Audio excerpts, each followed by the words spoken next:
नमस्कार दोस्तों, जेठ मास कथा का अध्याय 4 जो जेठ मास के व्रत एवं महात्म्य से संबंधित धार्मिक ग्रंथों में पाया जाता है। ये कथा प्रायः भक्तों द्वारा जेठ मास में मंगलवार या गुरुवार को श्रद्धा से पढ़ी जाती है।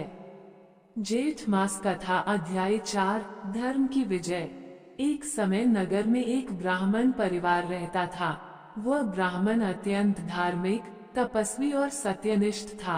उसका एक पुत्र था जो थोड़ा लापरवाह और सांसारिक सुखों में लिप्त हो गया था। ब्राह्मण हर वर्ष जेठ मास में व्रत रखता, कथा करता और भगवान विष्णु की आराधना करता। वह अपने पुत्र को भी समझाता, लेकिन पुत्र बात नहीं मानता।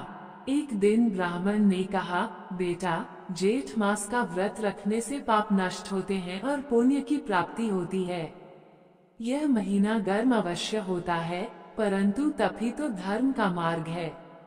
पुत्र ने इस बात को टाल दिया। एक रात्रि ब्राह्मण को स्वप्न आया।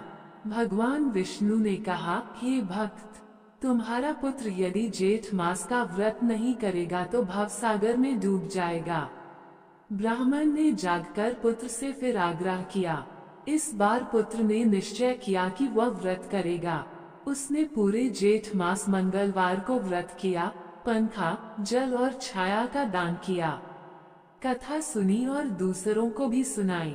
उसका जीवन बदलने लगा। अब वह सत्य, दया और धर्म के मार्ग पर चल पड़ा।